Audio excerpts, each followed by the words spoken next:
Здравейте, приятели! Добре дошли в нашето пастроцветно великденско студио. Днес ще ви представя едни много шарени детски приятелчета, които са изработени изцяло от памучни платове. Тези малки пиленца са в комбинация момченце и момиченце. Те са толкова меки, толкова приятни, благодарение на своите раздвижени краченца, че винаги могат да ви провокират за игра, а също така и да ви накарат по някакъв начин с тях да украсите детската стая.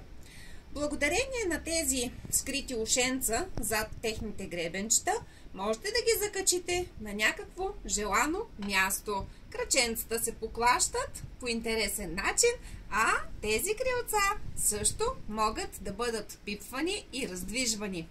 Абсолютно безвредни, безопасни за вашето детенце, тези сладурски пиленца винаги са готови за игра. Предимството е това, че могат да бъдат използвани като част от великденската декорация всяка година, защото платовете позволяват бързо и лесно почистване чрез пране на ръка или в пералня. Перете изсъхват и отново ги използвате.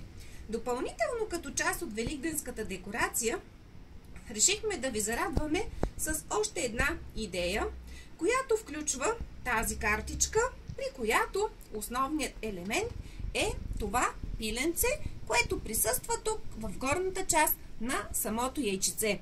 В случай, че решите да зарадвате някой детенце или дори вашето детенце с една такава мека играчица пиленце, можете спокойно да надградите идеята с тази тематична картичка.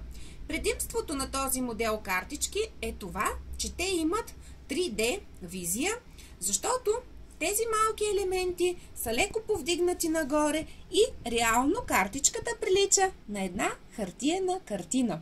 Тук майсторските ръце на твореца са добавили тези цветни елементи в краищата, тези зелени тревички и жълти цветенца, които още повече настроение да внесат в цялостната идея на картичката и колоритност на дома. Поставена на рафчето или на някакво друго местенце у дома, картичката може само да радва погледа ви.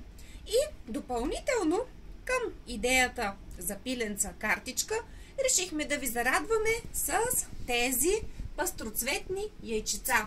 В единият случай това са натурални яйца, продухани по специален начин и след това нарисувани с наситени цветни нюанси на напълно безвредни бои.